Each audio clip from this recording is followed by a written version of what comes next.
साथियों नमस्कार। जीवाजी यूनिवर्सिटी ग्वालियर देश भर में चर्चा का विषय बना हुआ है। कॉलेजों की फर्जी एप्लीकेशन दी जा रही है, कोई मापदंड पूरे नहीं कर रहे, कई कॉलेज संचालकों को फर्जी तरीके से एप्लीकेशन दी जा रही है। परीक्षाओं में नकल के मामले धड़ल्ले से खुलेआम सामने आ रहे हैं। डॉक्टर अरुण शर्मा ने बीड़ा उठाया जब उनकी फर्जी नियुक्ति कर दी गई, प्रिंसिपल बना दिया गया। 9 साल तक उनका वेतन निकालते रहे। जब मामला सामने आया, सरकार तक पहुंचा, उन्होंने आंदोलन किया, इतना आंदोलन किया कि भरी तपती दोपहरी में सड़क पर लेटते हुए दंडवत होते हुए गए, अपने बाल कटाए। आखिर professor Ramdas Tiwari vice chancellor को बर्खास्त कर दिया। 17 प्रोफेसर पर FIR हुई। एक और वाइस चांसलर है बांसवाड़ा, प्रोफेसर KS ठाकुर, वो भी अभी बांसवाड़ा बने हुए वाइस चांसलर हैं। खैर, ये पूरे जब मामले घटनाक्रम हुए, पूरा मध्य प्रदेश की सरकार की साख धूमिल होने लगी, तब वाइस चांसलर को बर्खास्त करके ही उन्होंने तीसरी कर ली, जबकि उन पर बाकी पर कोई कार्रवाई नहीं हुई। रजिस्ट्रार अरुण चौहान को यहाँ से शहडोल ट्रांसफर कर दिया गया। लेकिन जो भी सत्ता पक्ष की ताकत या पैसे की ताकत या रसूख जो भी जैसा भी हो, फिर दोबारा से इसी जीवाजी यूनिवर्सिटी में अपना तबादला करा लाए, यानी अपना आदेश डिप्टी रजिस्ट्रार के रूप में करा लाए। ये विश्वविद्यालय की कहानी है, और कहानी अभी की नहीं है, लंबे समय की है। समय समय पर कई फर्जीवाड़े उजागर हो रहे हैं और हम आपको लगातार दिखा रहे हैं, क्योंकि आप खबरों को देख रहे हैं, आपको पसंद कर रहे हैं। अब हमारे साथ में डॉक्टर CS नारायण शुक्ला जी हैं, जो मैथ्स के टीचर हैं। आप उनके हाव भाव चेहरे से देख सकते हैं, गंभीर हैं अपने शिक्षा के प्रति, अपने कर्तव्य और जिम्मेदारी के प्रति। हम यहाँ इनके पास में आए हैं, इसलिए आए हैं कि पता लगा कि लीड कॉलेज मुरैना की प्रिंसिपल हैं भारती शुक्ला जी, उन्होंने जांच का जिम्मा इनको सौंपा था कि कॉलेजों के जांच करें। तो उनसे ही जानना चाहते हैं बिना लाग लपेट की, डॉक्टर साहब, आपको जो लीड कॉलेज की प्रिंसिपल ने कहाँ के कॉलेजों की जांच का जिम्मा दिया था? ये अग्रणी महाविद्यालय जो मुरैना की प्रिंसिपल हैं, मुरैना जिले की वो अग्रणी महाविद्यालय की प्रिंसिपल हैं डॉक्टर भारती शुक्ला, उन्होंने मुझे मुरैना जिले के अम्बा और पोरसा तहसील के जो भी प्राइवेट और सरकारी कॉलेज थे, वो 40 से 45 के बीच में थे, जिसमें से 3 सरकारी कॉलेज थे और बाकी सभी प्राइवेट कॉलेज थे। उनकी जांच टीम का प्रभारी मुझे बनाया था। तो कितने ऐसे देखें, कितने टीमें बनाई थी पूरे मुरैना इसके लिए? मुरैना जिले के लिए उन्होंने 3 टीमें बनाई थी। एक का प्रभारी मैं था, दूसरे के प्रभारी डॉक्टर NK भारद्वाज भौतिक शास्त्र के एसोसिएट प्रोफेसर हैं PG कॉलेज मुरैना में, और तीसरी टीम भी उसके भी प्रभारी PG कॉलेज मुरैना के ही थे। तो ऐसे आपने जो टीमों में गए हैं, जहाँ आपने रिपोर्ट दी है, तो उसमें क्या क्या, जैसे देखें किसी कॉलेज का नाम अगर नहीं ले पा रहे, लेकिन क्या क्या उसमें पाया कॉलेजों के देखे? अब जो हमने कॉलेज चेक किए, उनमें से एक प्राइवेट कॉलेज में मैरिज गार्डन चल रहा था। मतलब कॉलेज था ही नहीं, बिल्डिंग थी। अच्छा, लेकिन वो मैरिज गार्डन चल रहा था। बाकी एडमिशन भी बढ़िया होती है वहाँ। अच्छा, पढ़ने कोई नहीं आता है। Marriage garden? हाँ बिल्कुल। और शासन की जितनी हितग्राही योजनाएं हैं वो भी मालिक जी खूब ले रहे हैं, पूरी सारी चीजें ले रहे हैं। और उसके बाद बच्चे भी दूसरे परीक्षा केंद्र पे जाने लगे थे परीक्षा देने, क्योंकि उनका परीक्षा केंद्र पहले बना था और बाद में सामूहिक नगर में कैंसिल कर दिया गया, और वो फिर से इंटरेस्टेड थे कि मुझे मिल जाए। अच्छा, और भी कॉलेजों में कुछ गड़बड़ियां मिली? हाँ, और कॉलेजों में ये गड़बड़ियां मिली कि एक कॉलेज जो है अम्बा तहसील में ही ऐसा था, जो मुख्य मार्ग अम्बा का मुख्य मार्ग है उससे करीब 7-8 किलोमीटर दूर था। और वहां पर जाने पर पता लगा, जो मुझे पता दिया गया था कॉलेज का नाम और पता, वहां ट्रेस करते हुए पहुंचे तो केवल एक बोर्ड लगा मिला। केवल बोर्ड मिला है जिसमें विश्वविद्यालय द्वारा जो नाम दिया गया था कॉलेज का वो लिखा हुआ था। कोई बिल्डिंग नहीं? हाँ, कोई बिल्डिंग नहीं, वो पता लिखा हुआ था। अच्छा, इसमें ऐसे देखें, इस प्रकार से आप निरीक्षण करते हैं और निरीक्षण करने गए होंगे, तो क्या फोन करके इनको पहले बता के गए थे कि हम निरीक्षण करने आ रहे हैं? हाँ, जिस भी कॉलेज मुझे पहुंचना रहता था, क्योंकि जब वो लिस्ट मुझे मिली तो फिर उसके बाद मैंने पता किया कि पहला कॉलेज कौन सा पड़ेगा, दूसरा कौन पड़ेगा, कहाँ पड़ेगा। तो पहुंचने के पहले करीब 1.5-2 घंटे पहले जरूर मैं फोन कर देता था, और किसी को 2-3 घंटे पहले फोन पहुंच जाता था। ऐसा तो नहीं मान के फोन कर देते थे कि आप शायद जुगाड़ में रहते हुए फोन कर दे, हमको कुछ दे जाते ऐसे, तो हम जांच करने नहीं आए?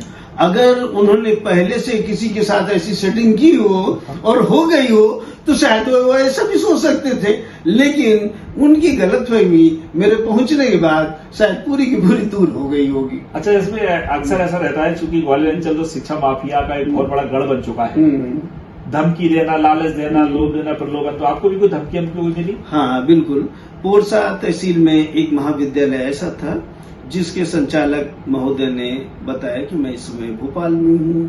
हमने कहा कॉलेज खुलवाइए, प्राचार्य तो होंगे, स्टाफ तो होगा, ऑफिस तो होगा। हमें जो विश्वविद्यालय ने कहा 7 बिंदु का प्रतिवेदन भरने के लिए, वो हमें जानकारी दे दें, कोई दिक्कत नहीं, आप कहीं भी रहें। फिर उन्होंने कहा नहीं, मैं तो रास्ते में हूँ, मैं जब आ जाऊंगा तभी आपको सब उपलब्ध हो पाएगा। फिर मैंने उनसे कहा नहीं, कॉलेज में तो कोई होगा। कहीं नहीं, कॉलेज में ताला बंद है, कोई नहीं। हमने कहा ताला खुलवाइए अपने स्टाफ से जो है और बोलिए। दोपहर का समय था और नवंबर का महीना था, तो ऐसा भी नहीं था, बिल्कुल ऐसा समय था जब पढ़ाई खूब होनी चाहिए और जो है बच्चे होने चाहिए। और फिर उन्होंने कहा नहीं, हम तो आपको नहीं निरीक्षण करा पाएंगे, और जो है आप जो है क्या कहते हैं, जो लिखना हो लिख दीजिए, और हमारा कुछ बिगड़ने वाला नहीं है, क्योंकि हमारे संबंध तो बड़े बड़े लोगों से हैं, तो कुछ बिगड़ने वाला नहीं। मतलब कुछ बिगड़ने वाला नहीं है? ना, निरीक्षण नहीं कराएंगे। बिल्कुल बिल्कुल। अब हम नहीं कह सकते दावे के साथ कि वास्तव में उन्होंने भवन बना रखा था कि नहीं बना, मतलब पता ही नहीं है कि निरीक्षण नहीं कराया। बिल्कुल। तो उन्होंने मना कर दिया कि हम निरीक्षण कराएंगे ही नहीं, कोई मतलब नहीं है आपका जो है कुछ भी कहने का, और आपको जो लिखना हो लिख करके भेज दीजिए। तो फिर हाँ, हमने यही चीज उस प्रतिवेदन में जो हमारी टिप्पणी का कॉलम होता था उसमें लिखा। अच्छा, कई जगह ऐसा भी देखने को मिला होगा, जैसे आप गए तो जाके चूंकि कुछ लोग आपको धमकी देते होंगे, कुछ ऐसे हालात पैदा ऐसा दिखावा ऐसा करते होंगे कि आप डर जाएं। एक कॉलेज श्री राम कॉलेज था, पोरसा तहसील में ही प्राइवेट कॉलेज था। उसकी बिल्डिंग बड़ी थी, काफी बिल्डिंग थी, और उसके पास मतलब एक तरीके से कह लीजिए फर्नीचर भी था, और उसके कॉलेज में कई कॉलेजों के सेंटर पड़ते थे। और चूंकि जिस कॉलेज में सेंटर पढ़ते हैं, विश्वविद्यालय भी परीक्षा कराने का पैसा देता है और नकल कराने का भी पैसा उन कॉलेजों से मिलता है। जिनके परीक्षा केंद्र पढ़ते हैं वो बच्चों से वसूलते हैं नकल कराने के लिए, खुद कुछ पैसा रखते हैं, और कुछ जहाँ परीक्षा कराते हैं तो उनको नकल कराने के लिए नकल कराते। हाँ बिल्कुल। और क्या डर नहीं आपको? डर नहीं, किस चीज का डर? तो उन जनाब के कॉलेज में जब मैं पहुंचा, तो चूंकि उनको पहले सूचित कर चुका था कि मैं इतने बजे पहुंच जाऊंगा आपके कॉलेज, तो उन्होंने जैसे पहुंचा थोड़ी देर बाद 4-5 बुलेट में, हर बुलेट में 2 आदमी पीछे बैठे हुए और मुस्तंडे आ गए, हाजिर हो गए। हमारे साथ वाले कुछ असहज हुए, जो हमारी टीम में थे वो थोड़ा सा असहज हुए। हम उनको ढाढ़स बताया, हमने कहा चिंता मत करो, हमको कोई दिक्कत नहीं आएगी, क्योंकि हम इनसे सारी जानकारी लेने आए हैं, और इनसे दस्तखत थोड़े कराना है मुझे, जो है कि इनसे दस्तखत करा के भेजेंगे। हाँ, हमने कहा इनसे जो जानकारी लेंगे, हम लोग जानकारी लेकर के आराम से चले जाएंगे, इसलिए डरने की कोई जरूरत नहीं। फिर हमने उनसे सारी जानकारी ली और फिर जानकारी लेकर के चले आए। देखिए, जानकारी लेकर के चले आए। आपसे पूरी डॉक्टर ये बात आती है कि आपने जो निरीक्षण किए पूरे आपकी टीमों ने, तो निरीक्षण की रिपोर्ट सबसे पहले आपने किसको दी? चूंकि हमें निर्देशित किया गया था निरीक्षण करके आप अग्रणी प्राचार्य को ये रिपोर्ट उनको तुरंत दें। हाँ। अच्छा, उसके बाद में क्या जीवाजी यूनिवर्सिटी में रिसीव कराई आपने? हाँ, 18 नवंबर 2024 को मैंने 6 कॉलेज रह गए थे जिनका निरीक्षण नहीं हो पाया था, क्योंकि हर कॉलेज में जाकर के दूर दूर तक कॉलेज थे, तो हर जगह इंटीरियर में जाना पड़ता था, दूर दूर चलना पड़ता था। और वहाँ हाँ, बाकी करीब 40 कॉलेजों का मैंने 18 नवंबर को दे दिया रिपोर्ट जी। और फिर उसके बाद फिर मैंने उनसे एक्सटेंशन के लिए मांगा। हमारी प्राचार्य डॉक्टर वसुंधरा गोयल ने आनाकानी की, लेकिन फिर जब मैंने डॉक्टर भारती शुक्ला जी को लिख में दिया तो उनकी बात हुई होगी, और फिर उन्होंने 2 दिन के रिलीव कर दिया। पूरे कॉलेजों का निरीक्षण कर दिया जी, और फिर अंतिम रिपोर्ट मैंने 20 नवंबर 2024 को दे दी। अच्छा, जीवाजी यूनिवर्सिटी में रिसीव करा दिया आपने? फिर उसके बाद मैंने तुरंत बाद ही मैंने additional director doctor Kumar Ratnam ji को व्हाट्सएप पे भेज दिया सारी चीज। फिजिकल भी दिए? जी नहीं, कुमार रत्नम जी को फिजिकल नहीं दिया था उस समय, नहीं बात दिया। और अग्रणी प्राचार्य को मैंने फिजिकल भी दिया था, व्हाट्सएप भी किया। मेरा ये कहना है कि जो रिपोर्ट थी आपने फिजिकली रूप से एडिशनल डायरेक्टर कुमार रत्नम और जीवाजी यूनिवर्सिटी और लीड कॉलेज की प्रिंसिपल, तीनों को फिजिकली रूप से दे दिए? नहीं, ये हमें निर्देश ही नहीं था, हमें आदेश था कि अग्रणी प्राचार्य को केवल उनको फिजिकली दिए। जी, उनको फिजिकली दी, बाकी दोनों व्हाट्सएप जरूर इनको कर दिया था एडिशनल डायरेक्टर साहब को। नहीं, जीवाजी यूनिवर्सिटी और एडिशनल डायरेक्टर को बाद में फिजिकली नहीं दिया। हाँ, हम आपको बता रहे हैं। तो एडिशनल डायरेक्टर साहब कुमार रत्नम जी को मैंने व्हाट्सएप किया, फिर उसके बाद मैंने एक बार शायद जनवरी का महीना रहा होगा, फिर मैंने उनको इधर इस बीच में मैं 1.5-2 महीने पे डॉक्टर भारती शुक्ला को देता रहा कि आप वहाँ पेश कर दें। नहीं, मेरा ये कहना है कि रिपोर्ट आपने कैसे भी कभी भी फिजिकली रूप से तीनों जगह दी है। नहीं, रिपोर्ट फिजिकली यानी जो प्रतिवेदन है हर कॉलेज का, वो भारती शुक्ला के पास है जी, उनको दिया। जी। उनकी जिम्मेदारी थी कि वो विश्वविद्यालय में परीक्षा के निर्धारण होने के पहले जो भी मीटिंग हो उसमें प्रस्तुत नहीं, आपने साथ जीवाजी में भी तो दी है फिजिकली रूप से। हाँ, नहीं, उनको हमने इंटीमेट किया, उनको केवल कुमार रत्नम साहब को 2 बार मैंने व्हाट्सएप किया वो सारी रिपोर्ट, और अरुण चौहान जी को जो रजिस्ट्रार थे उनको व्हाट्सएप किया था फरवरी महीने में। नहीं, बाद में रिसीव तो बाद में हमने ये चीज दी सारी जानकारी के साथ आवेदन रजिस्ट्रार जी को 7 मार्च को, कि ये चीज मैंने अग्रणी प्राचार्य जी को दे दिया था और उन्होंने शायद नहीं रखा हो मीटिंग में, इसलिए आप उसको संज्ञान में ले लें। और वो जो जिस डेट पे मैंने दिया था उनको, भारती शुक्ला जी को और कुमार रत्नम जी को मतलब व्हाट्सएप पे भेजा था, वो भी चीज मैंने रजिस्ट्रार जी को मेंशन कर दिया। तो सब देख सकते हैं कि पूरी सारी जांच रिपोर्ट लंबे समय पहले ही, काफी समय पहले दे चुके, उसके बाद भी कोई रत्ती भर भी ज्यादा फर्क नहीं पड़ा। कुलपति प्रोफेसर अमरनाथ तिवारी बर्खास्त कर दिए गए, प्रोफेसर राजकुमार आचार्य को पदस्थापित कर दिया गया, रजिस्ट्रार अरुण चौहान को हटा दिया गया, डॉक्टर राकेश कुशवाहा को बना दिया गया। लेकिन विचित्र बात और दुर्भाग्य इस ग्वालियर अंचल का, जीवाजी यूनिवर्सिटी के प्रोफेसरों का, जिम्मेदारों का, कि वो इस बार जो एप्लीकेशन दिए जा रहे हैं धड़ल्ले से दिए जा रहे हैं, शर्तों के साथ फिर दिए जा रहे हैं। हम डॉक्टर साहब ये जानना चाहेंगे कि इस प्रकार से बात करें तो जैसे पूरा जो अंचल का माहौल बदल गया है, तो क्या इसमें नेता शामिल है इस प्रकार के घटनाक्रमों में? नहीं, नेता का, किसी भी नेता की संलग्नता जब तक प्रमाणित न हो तब तक कहना बिल्कुल ही गलत होता है, क्योंकि ये कॉलेज संचालक अपना धंधा चलाने के लिए किसी का नाम भी ले सकते हैं और वास्तव में भी उनके संबंध हो सकते हैं, लेकिन ये अनुमान हम शायद लगा सकते हैं ये इनको प्रोत्साहन कहीं ना कहीं से जरूर मिला है, तभी इतने गलत काम इतने सालों से कर रहे हैं, चाहे किसी नेता से मिला हो और सत्तापक्ष का हो, कहीं का भी हो, और या विश्वविद्यालय प्रशासन के अधिकारियों से मिला। डॉक्टर जैसे बात करें ग्वालियर अंचल की बात करें अपन, जैसे शिक्षा के पवित्र मंदिर होते हैं, तो शिक्षा के पवित्र मंदिरों को बचाया कैसे जा सकता है?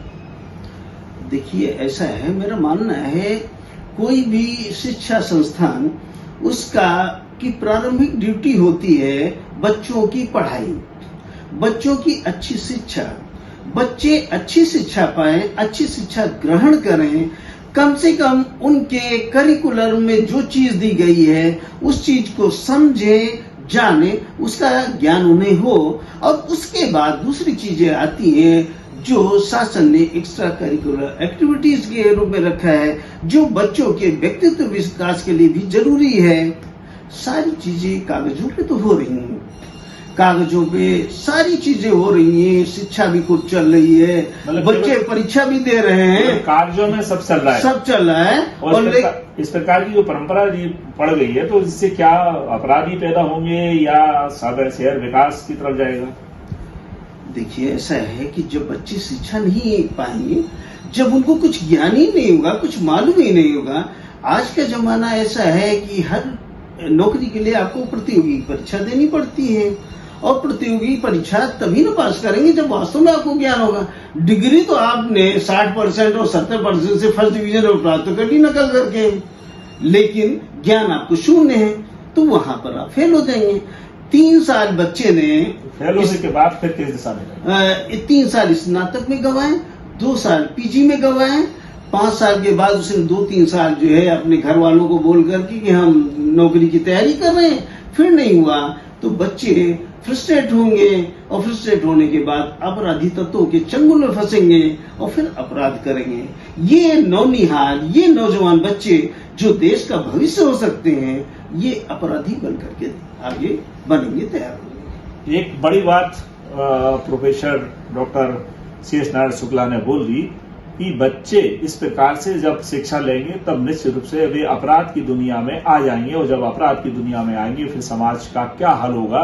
ये जीवाजी यूनिवर्सिटी के कॉलेजों के प्रोफेसरों को सोचना चाहिए, जो 2.5 लाख रुपए 3 लाख रुपए वेतन ले रहे हैं, कक्षाएं नहीं लग रही, सारे प्रोफेसर इसमें शामिल नहीं है, सारे कॉलेज इसमें शामिल नहीं है, कई कॉलेज अच्छे रूप से संचालित हैं, कई प्रोफेसर पूरी ईमानदारी और कर्मठता के साथ अपनी जिम्मेदारी निभा रहे हैं, जो वेतन ले रहे हैं उसका कई गुना बेहतर परिणाम दे रहे हैं। लेकिन जो इस गलत दिशा में है उन्हें सोचना होगा कि आज नहीं तो कल उनके बच्चे, उनके नाते रिश्तेदारों के बच्चे जब अपराध की दुनिया में जाएंगे तब आंच उन पर भी आएगी, कीचड़ उन पर भी आएगी, कपड़े उनके भी गंदे होंगे। इसकी जिम्मेदारी जीवाजी विश्वविद्यालय के या किसी भी कॉलेज के प्रोफेसरों के या राजनेताओं के जो गरेबान तक चीजें पहुंच रही हैं, वे अपने आप को चीजों को बदल लें, अन्यथा आने वाले समय में इसके दुष्परिणाम हम आपको सबको भुगतना पड़ेगा। सरकार को भी गंभीर होना पड़ेगा।